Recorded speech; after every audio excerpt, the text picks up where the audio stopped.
14 weeks ago, I had a real loss in my life, and that was the death of both my parents. And through it all, I'm really working on healing. I wish there was an instruction book that you could open up and it would tell you exactly how you react and how you don't react to sudden trauma in your life. And while I am 51 years old, my life reverted back somewhat to my childhood. I wanted to grasp every memory that I possibly could of my parents because I was afraid those memories would leave me. Time does heal your wounds, but time doesn't make it all go away. And I'm really adjusting now to it all. I look back on it and I had a lot of emotions. I was angry that my parents were gone. You know, Alzheimer's took my mom's life many years ago. It took her inside of her life, her spirit.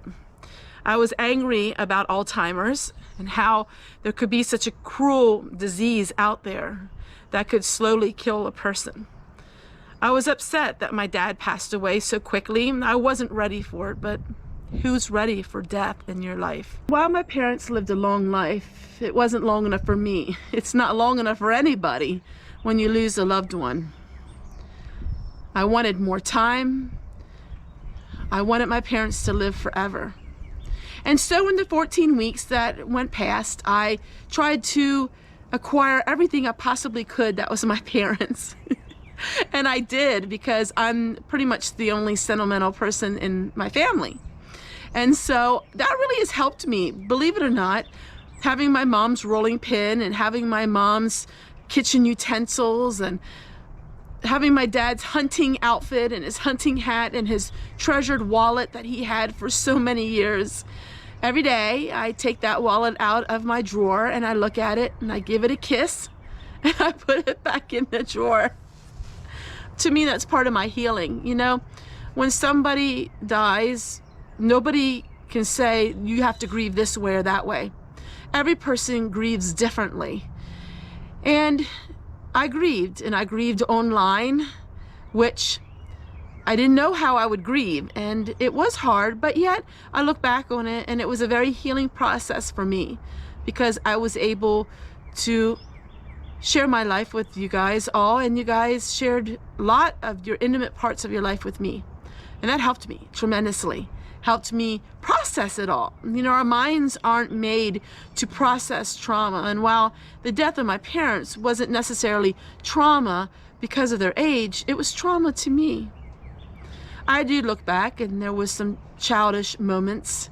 I reverted back to a child a little bit and wanting everything that was mine when I was a child, but I don't think that's something that is just something I did. I think a lot of people do that. I think a lot of people revert back to their childhood a little bit and want to hang on to the childhood items and want to hang on to the childhood memories. But I learned through all of it and I'm growing. Some days are hard days, and I still put a video out every single day. Some days are easy days, and it all depends on what can trigger your emotions and your mind.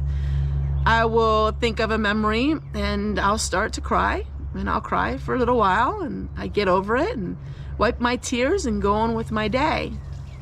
Sometimes I think of a memory and I have to laugh at my daddy and all of his antics that he had, because he was a silly man. He loved life. They lived with me every single day. I feel their presence with me. I feel their spirit. And being childlike and childish are two separate things.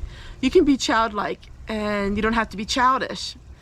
And childlike is someone who has that joy and they're just happy and they enjoy the little things in life. And through it all, it hasn't stolen my joy. I can look back now and say, through it all, it has not stolen my joy. In fact, it's made my joy even deeper. It's an intimate joy. It's not a joy because everything happened the way I want things to happen in life. It's not a joy because some days aren't hard, but it's a deep understanding, a pure joy.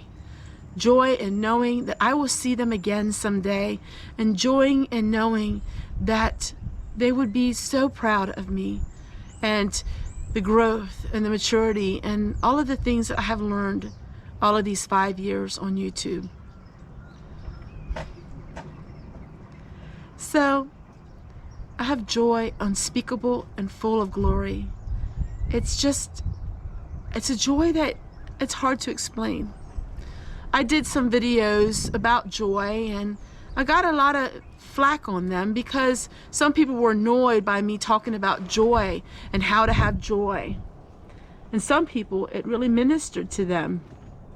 I guess if you want joy,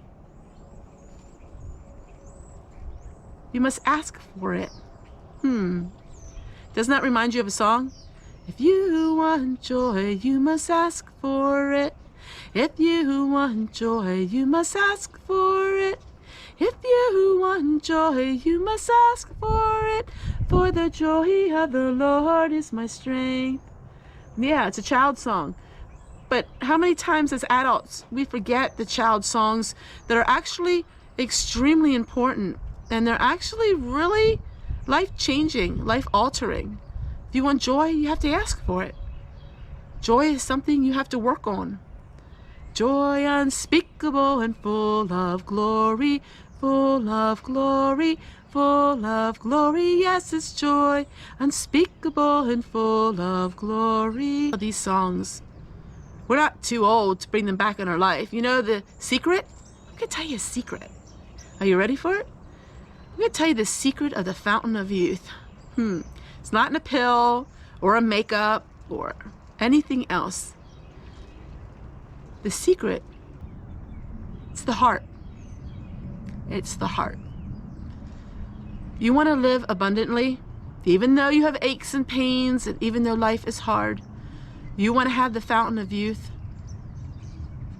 You have to be kind, and you have to treat others how you would want to be treated. And that will give you a glow and a love that will just pour out from inside of you. What is the fountain of youth?